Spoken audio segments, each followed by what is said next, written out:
Hello, everyone. Thank you for tuning in to Beasnael. We are not the same. Another one on the straw, proving that we are not the same. Nkumu, Katalay. I am here today with a very talented young man, a multi-instrumentalist. Say that 10 times. His name is Nkumu Katalay, and I am so excited to have him with me today on the show. Hello, Nkumu. Hello, Natalie. How are you? I'm well in God's grace. In God's grace, and Mhm. Happy New Year. Happy New Year to you. Yeah, We so opened for the year. yes. I know you live in New York, so how's New York right now? New York is good. We are a resilient group, a bunch. The traffic has died down a bit. You know, New York became a city where at 8 p.m. there's no traffic, which is uncommon. Mhm, But mhm. it's a sign of the time. Wow, wow. Well, I mean, you and I are from the diaspora, from the motherland, as they say, or from the continent. And so we know a little bit about travel. But I think with someone like you, I'm just going to leave it up to you. Tell us who you are. Uh, well, first, hello to everyone who's going to be following this wherever they are. Send all blessings to them. Let this moment find them well. Um, as far as me, I'm Kumu Katalay, artist, orator, multi-instrumentalist, and social activist. I was born and raised in Kinshasa. Oh, I moved to New York in '96, so I can technically say uh, I'm grown from these two places, Kinshasa and New York. My mom is Congolese, and I was groomed under Congolese culture because I was born and raised there. My dad is from Guinea, uh, I never knew this. Okay, which Guinea? Conakry. Guinea Conakry. Okay, okay. So And I'm also, beside being a Katalai, I'm also a Diallo. your I don't dialogue. use Diallo in my music because Congolese do not have Diallo as a name. No, So, it's funny. You kind of jumped the gun a little bit because I was going to ask you about your name. So tell us the mhm. source, elaborate on your name because I know Kumu, Katalai, Diallo. You'll have to tell us a little bit more about the origin and the source of your name. But officially, my name is Isaac Katalay Diallo. Kumu's that has to do with spirituality. Kumu is what my spirit calls me, right?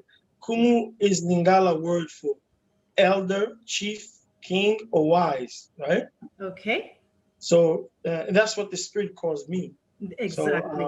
No, you so tapped on a lot there. So you yeah. you said the spirits, and then you also said that you used the word Lingala. What is Lingala? Lingala is one of the lingua franca from Congo. Among the most popular one, I believe.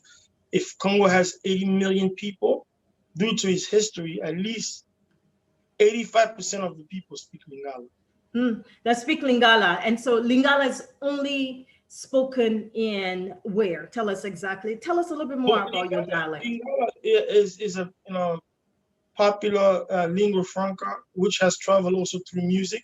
There are people in Angola who speak Lingala, even though Lingala is not from their sector, but the proximity, uh, the Congo kingdom has in proximity. But because Lingala was used also as a colonial language for military, so Oh, military camps are ubiquitous.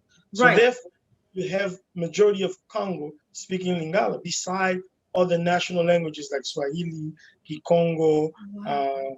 uh, uh, Chiluba, Kiluba.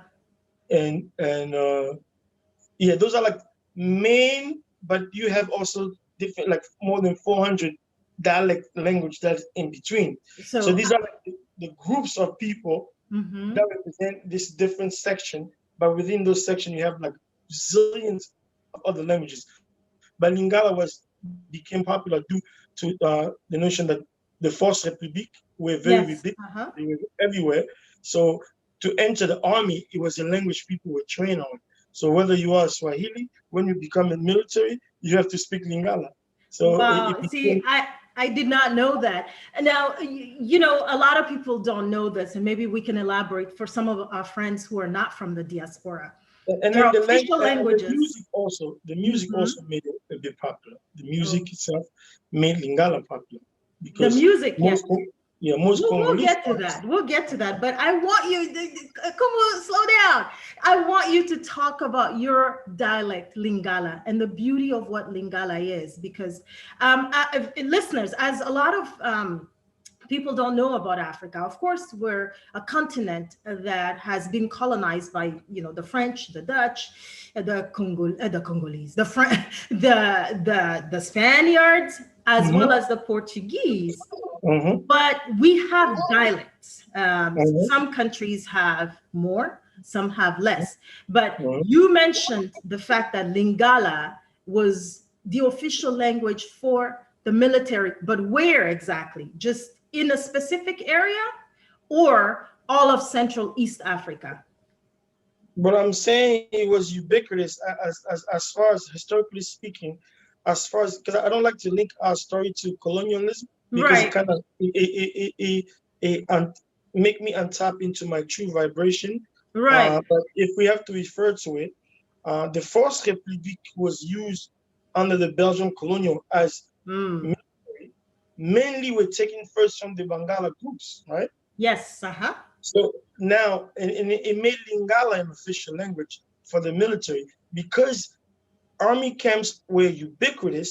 So they Right. were everywhere, at least as far as the Congo that was colonized by Belgium. Oh, wow. So Okay. meaning the territory is so vast. To the east is neighbor to Rwanda, Burundi, Uganda, Yes. Kenya, Tanzania. Uh-huh. The up north east you have South Sudan, and to the north you have Central Africa. To the west you have Congo Brazzaville, and Mm-hmm. to the south you have Angola and Zambia. We have Oh, yes. like 9 neighbors, but at least within the proximity of Congo, Right. camps, Right. military camps are everywhere. Right. So Right. therefore, because they were the police force, so you Yes. almost are obliged to communicate in a language they understand for communication. Wow. That's why Lingala was spread out a bit more. So anybody who joined the forces use, besides French, Mhm. use Lingala as an official language. So it Wow. didn't matter if you're a Swahili person or if you're a Nyanja person. Yes. Uh-huh. If you're somebody who speaks Swahili Yeah. or Kikongo, when you join the army or if you have to deal with the military, you Wow. have to know the language they express themselves into. So that's how Lingala became everywhere. Wow. No, it's a beautiful language. You know my Mhm. story. My dad speaks fluent Lingala, reads and write it because he grew Wow. up in Kinshasa. And I'm Oh. Tchadienne. Les Tchadiens, vous m'entendez? Je suis Tchadienne avant tout. But Mhm. I also grew up in Ghana. And so we were exposed to so many beautiful cultural Mhm. experiences that honestly, when I listen to you speak about, you know, your dialect and your country, you're so passionate about it. We have Mhm. so much to offer. But with that said, you know what? Let's talk about your music. Mhm. Tell us a little bit more about the kind of musician that you are. As I said, in noting into my bio Yes. is under 4 terms, right? I'm an orator. Yes. I'm, I'm an artist, orator, multi-instrumentalist, and Yes. a social activist. So Mm. these are some of the four that links me into my art. Uh, Yes. as an artist, my medium is music, is Mm. dance, Mm-hmm. uh, arrangement, Mm-hmm. folklore. Yeah. Uh, that's my medium as an artist. And I can also, as an orator, my medium is actually philosophy, uh, storytelling. In a sense, I can indulge in those details because it was important for me to understand and study them. So in sharing them, we can go back and forth into what era, what the meaning for what. Uh, Right. so as a multi-instrumentalist, my medium is an arranger, like where I make my music, establish them, I communicate or I facilitate others and different, venture musically. As a social activist, then this is where the narrative becomes very important as far as who we are, where we come from, and why it's important. Why do we have to tell our story? Why is it important to use music to narrate, our story, our culture? All those things all together also play a role in my music, right? Music, you could divide music in a few things. You could divide it stylistically. What is your style? Or what were you groomed under? What was your listening sound? So my own style that I'm making is under the premise of what I call rumba and funk. It means the rumba within my funk. Okay, I was like rumba and funk, but what? Say that again. Rumbian funk. Rumbian funk. Rumbian funk. Yeah, okay. rumba within my funk.